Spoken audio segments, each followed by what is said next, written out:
अमीर नहीं है कोई। बिल्कुल वैसे ही जैसे आजकल हमारे लीडर और बड़े बड़े मौलवी लगे हुए हैं बत्ती गुल कराने में। इनके पास वक्त है अभी कि ये तैयारी कर सकते हैं मैदान सियासत में।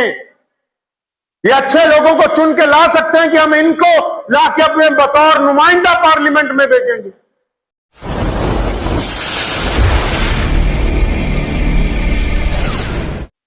आप हाथ पे हाथ धरे बैठे, कोई आदमी गरीब है कि यार वो रो रहा है सारा दिन कि यार मैं तो गरीब हूं। गरीब पैदा होना गुनाह नहीं है, गरीब मर जाना गुनाह है।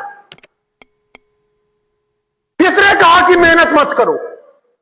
किसने कहा कि हाथ पर हाथ धर के बैठ जाओ? किसने कहा कि तुम बाहर निकल के कोशिश ना करो? किसने कहा कि कारोबार करने की कोशिश ना करो, मेहनत ना करो? अल्लाह ने शर्त लगा रखी, तुम मेहनत करोगे अल्लाह रिज़्क़ अता फरमाएंगे, कामयाबी अता फरमाएंगे।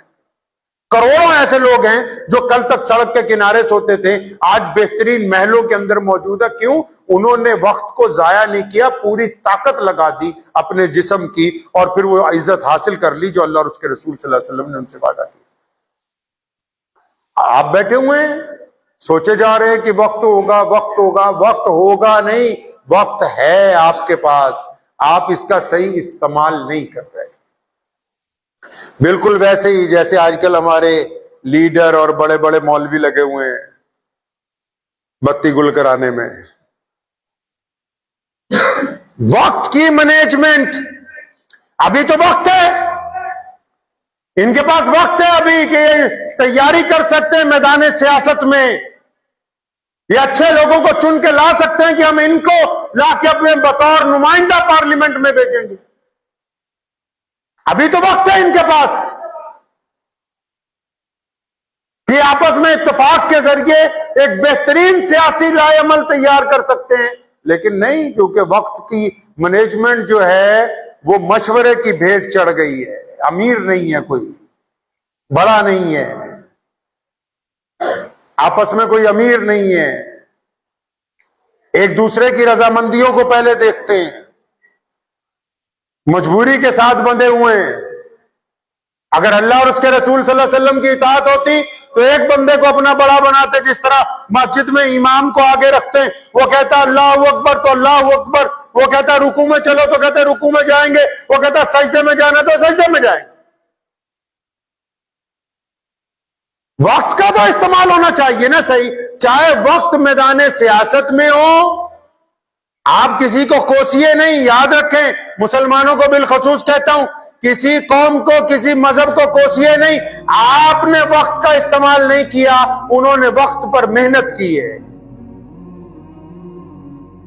आपने वक्त चुगलियों में गुजारा है, हसद में गुजारा है, बरादरीवाद में वक्त लगाया, एक दूसरे की टांगे खींचने पर वक्त लगाया। उन्होंने इक्तदार का हुसूल करने के लिए वक्त लगाया, किस तरह आगे पहुंचेंगे उस पर वक्त लगाया।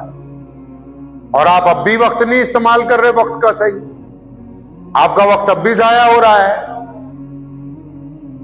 आपको तो नबी अलैहिस्सलाम की सुन्नतों के मुताबिक अपनी जिंदगी की वक्त मैनेजमेंट करनी होगी, सुन्नत के मुताबिक। जिस तरह नबी अलैहिस्सलाम ने हमें जिंदगी गुजारने के लिए कहा है। और कौन कहता है कि मैदान सियासत में नबी अलैहिस्सलाम ने कुछ नहीं बताया? जो असलूब, जो रिवायतें कायनात में सियासत की नबी अलैहिस्सलाम ने कायम की हैं, वो दुनिया में आज तक कोई कर नहीं सका। मस्जिद नबी में दुनिया के तमाम मुल्कों के बड़े बड़े सरबराहों ने, सफीरों ने आके नबी अलैहिस्सलाम से मुलाकातें की हैं। हजूर नबी अलैहिस्सलाम ने सुलह हुदैबिया में और फिर मदीनतुल मुनव्वरा में जब पहुंचे नबी अलैहिस्सलाम हिजरत के वक्त, जो मुआहिदानामा लिखा गया वहां की हुकूमत चलाने के लिए, वो सियासत नहीं है, वो सियासत ही है। नबी अलैहिस्सलाम ने मस्जिद नबवी की सफों के ऊपर बैठ के उसको अदा किया और वो बिल्कुल बेहतरीन अंदाज में वक्त का तयन करके ये बातें कही, वक्त के तयन के हिसाब से। तो मुसलमानों और गैर मुस्लिमों को भी कहता हूं, बाजार में जो मेहनत करते हैं, मजदूरों को, जो मोहताज हैं या जो परेशान हाल हैं, कई लोग घबरा जाते हैं, कुछ तालीम हासिल कर रहे हैं, पढ़ते हुए परेशान हो जाते हैं। जो बंदा वक्त पे मेहनत करते करते रुक जाए, बीच में काम छोड़ दे, वो मंजिल तक नहीं पहुंच सकता है, वो मंजिल तक नहीं पहुंचेगा। कोई हो, मुसलमान हो, गैर मुस्लिम हो, अमीर हो, गरीब हो, बहुत बड़ा अरबपति भी अगर हाथ में हाथ धर के बैठ जाएगा तो वो सड़क पे आ जाएगा एक दिन, क्योंकि जितनी तेजी से ऊपर गया उतनी तेजी से उसने वापस आना है। तो आप इस बात को ज़हन में मत लाइए कभी भी। आपकी जो भी जिंदगी है उसमें जो भी परेशानियां चल रही हैं या जो चैलेंजेस चल रहे हैं, चाहे वो तालीम का मैदान है, चाहे वो कारोबार का मैदान है, चाहे वो सियासत का मैदान है, चाहे वो दीन का मैदान है, आप जिस भी रविश पर चल रहे हैं, आपको बीच में अगर ऐसा लगता है कि नहीं यार मेरा वक्त खराब है, तो अल्लाह ने वक्त को बदलने की ताकत आपके अंदर रखी है। आप अपनी कुव्वत अमल के साथ वक्त को बदल सकते हैं। तो बदलिए, अपने वक्त को बदलिए, इसको डिसिप्लिन के अंदर लेके आइए, इसको लेके आइए उस रविश के ऊपर जिसकी जरूरत आपको है। दूसरा बंदा आपको समझा सकता है, डॉक्टर आपको कह तो सकता है कि रोज 45 मिनट सैर करो, दवाई नहीं खानी पड़ेगी, लेकिन वो 45 मिनट निकालने तो आपने हैं, डॉक्टर तो आपकी जगह नहीं सैर कर सकता।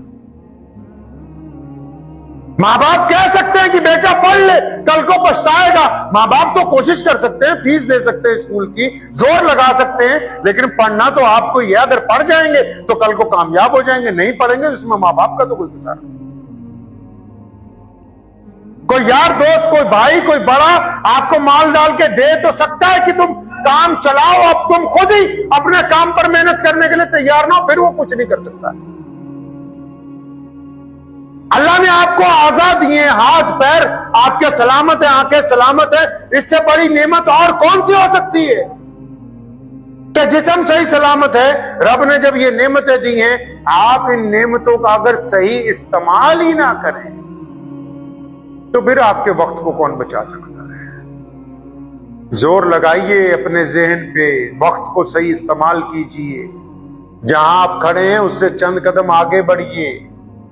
हर एक मामले में, इबादत के मामले में, घर के सामाजिक व्यवस्था के मामले में, कारोबार के मामले में, सियासत के मामले में, हर एक काम में चंद कदम आगे बढ़ने की हमेशा कोशिश जारी रखें। दुआ कीजिए अल्लाह करीम मुझे भी और आप सबको इन बातों पर अमल करने की तौफीक अता फरमाए।